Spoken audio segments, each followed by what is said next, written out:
My friends stopped asking me to do anything because they knew the answer was no, I have softball. How many of you guys can relate to that? But it's an awesome, awesome thing to be able to be on that field, playing the game that you love with teammates you love, dreaming about playing on that big stage. And that's what it's all about, is having those dreams, believing in those dreams, believing in yourself, and going for it. And in this day and age, it's so incredible to see. You can Google any sport and see a female athlete that represents that sport. Amen to that. Because when I grew up, I wanted to be an LA Dodger or an LA Laker, and that was it. That was all I had to look up to, was men. And now you guys have such an incredible opportunity all across the board. Take advantage of it. Live this moment. Every pitch, believe in yourself, dream about it, live every pitch to the fullest, leave everything you have out there on that field. And ultimately, this game is a tough game, right? There's no other sport that you go up to the plate 10 times and you get out 7 of those 10 times and you're still considered good. And that's why I pitch. Pitchers, you hear me? 70% of the time, we're going to get that hitter out, right? Hitters, you didn't hear that, right? Pitchers, don't doubt yourself, believe in yourself, go for it. The odds are in our favor. And hitters, you know you're going to struggle. You're going to get out. It's going to happen. It's turning that frustration into determination. And I have a 6-year-old boy and a 1-year-old boy, and that's one of the hardest lessons that I'm trying to teach them right now, is frustration. It'll only get you a snotty nose and teary eyes, right? But it's a matter of turning that frustration into determination, and you guys have done that. You've lived it. This game is a hard game. All of our friends, everybody would be playing this game if it was an easy game. But who wants easy? Nobody wants easy, right? No. We want to go for the big time. We're going to go up there, believe in yourself, and go for it. And that's what it's all about. From when I was young, having the opportunity to play for University of Arizona. We have any future Wildcats out there? Couple of you, awesome. Awesome. Having the opportunity to play at college, incredible to be able to go out on that field. I remember going to Cal State Fullerton every single year, watching the Kia Classic. Used to be the Judy Garmin tournament, and every year I'd be like, okay, I'm 1 year closer, I'm one step closer to playing college softball. Next year, 1 year closer. Finally having the opportunity to get those metal cleats. I know you guys wear them now in high school, but we didn't have that opportunity until we got to college. So I remember lacing up my first pair of metal cleats in that University of Arizona locker room, and I looked down and I was on carpet.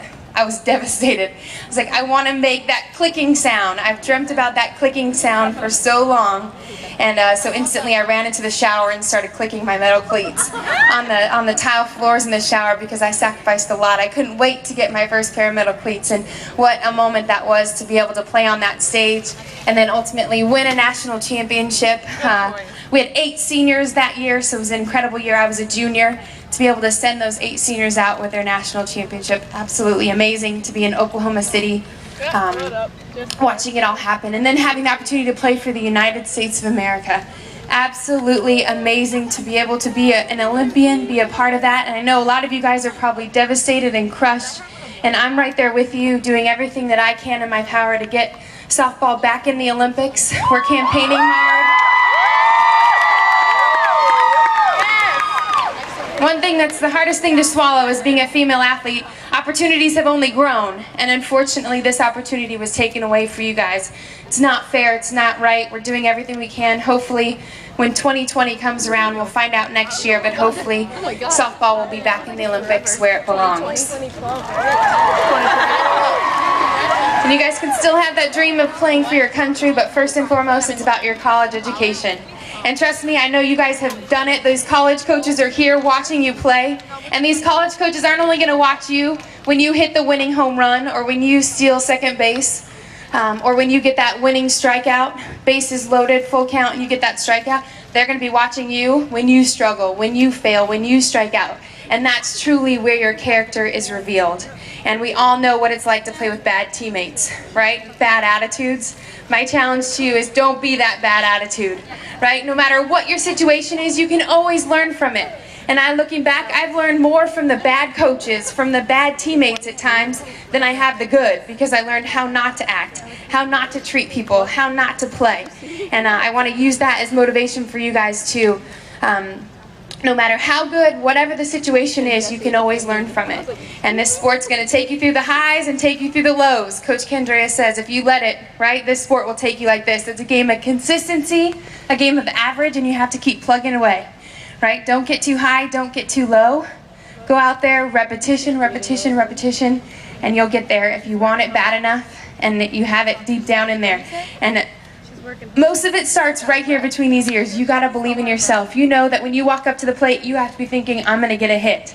Because when you're thinking, oh, I'm going to strike out, what happens? You strike out.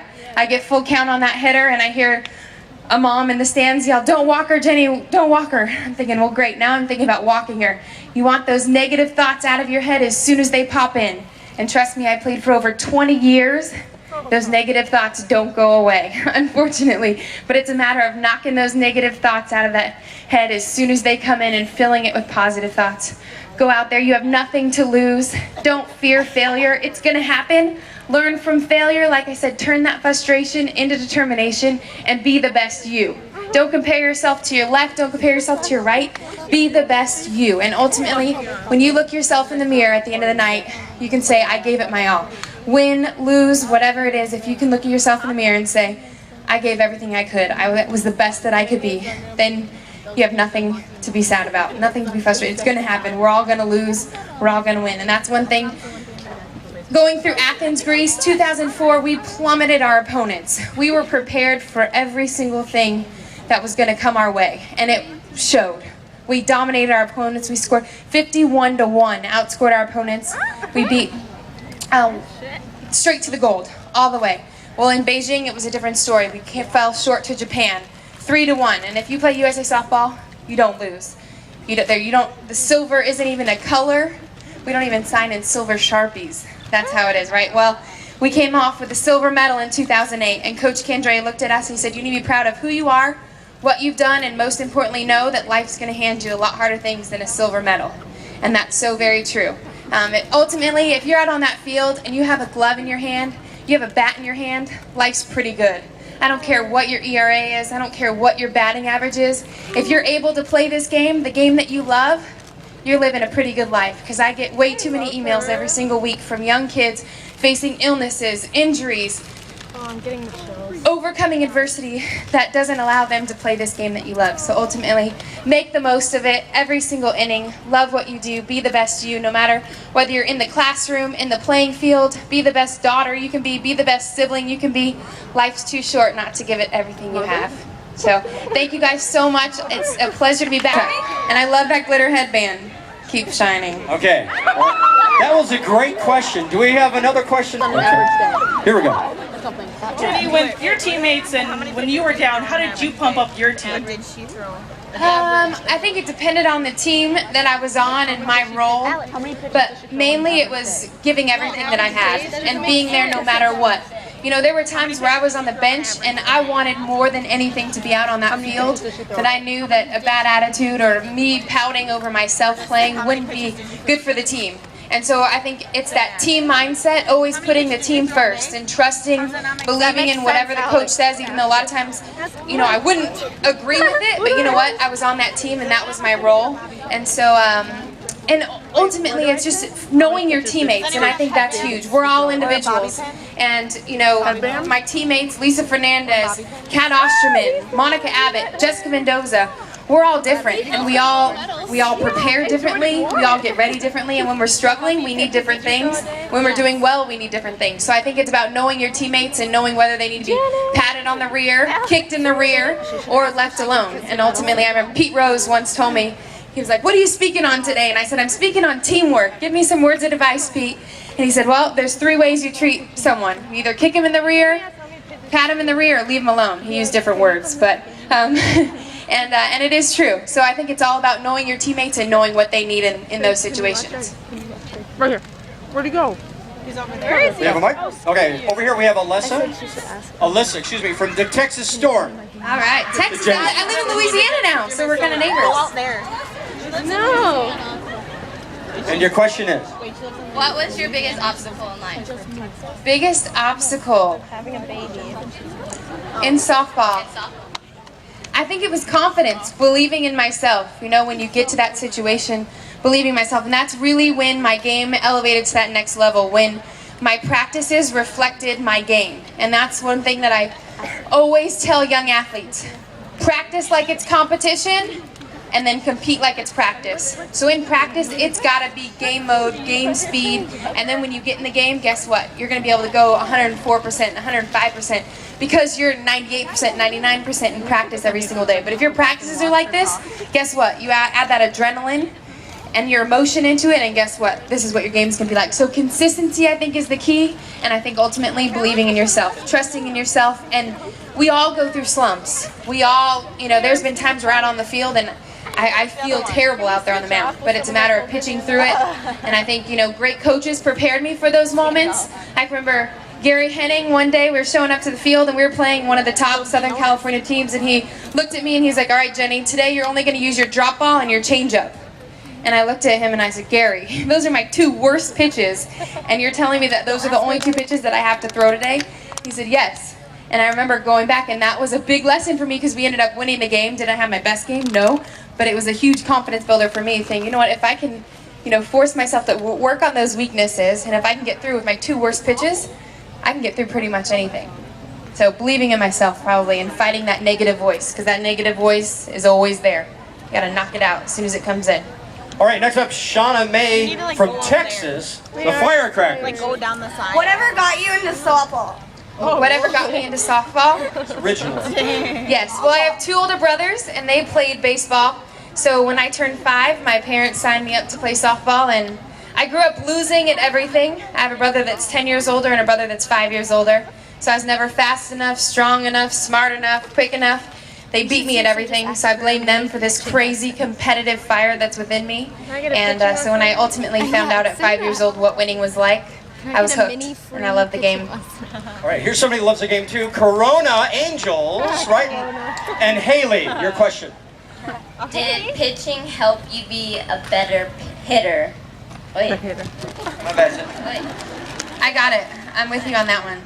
What? Did pitching help me become a better hitter? Yes.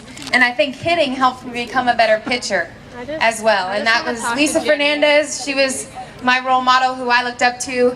She not only pitched, but she hit. She played third base, and that's something that I always begged and pleaded and tried to earn and make my coaches let me play another position and be an athlete out there, playing both. I think it helped me just knowing the other side. And then ultimately, too, I think being able to relate to my teammates. Because I know a lot of pitchers, if they only pitch the whole time, it's kind of hard to relate to the hitters. If, oh, you've never hit before, or you don't hit, you don't know.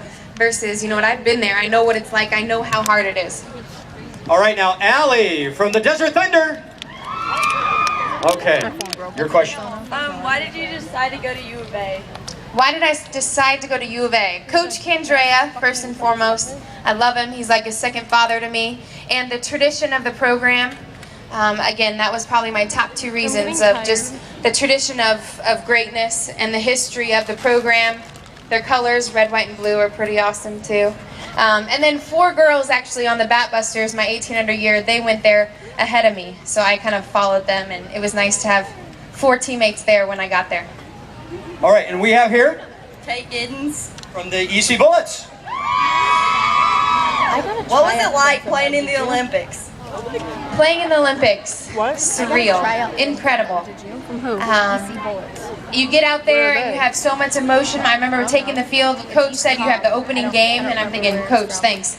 Here I am, one of the rookies on the team, and you're giving me the opening game of the Olympics. My heart was beating out of my chest, and I just tried to keep convincing myself. It's the same game I've been playing my entire life, which I'm sure a lot of you guys will be feeling these same emotions this week at Nationals. But it's just calming yourself down, trusting in your preparation, but enjoying the moment and soaking it up every single pitch, and just being a part of something so much bigger than yourself is something that I'll cherish forever. It wasn't about me or my hometown, my home state. It was about the United States of America. And it was something so very special that I will take with me forever, to be able to have that opportunity and play with the women that I looked up to. Here I was. I waited in line for their autographs. Lisa Fernandez, Laura Berg, Lori Harrigan, Leo O'Brien, Amico. I waited in line for their autograph 8 years ago over here at Mayfair Park. And guess where I was 8 years later in Athens, Greece, getting a gold medal wrapped around my neck with who? Lisa, Lori, Leah, Laura. It was truly incredible all around. What are you doing? From Florida, we have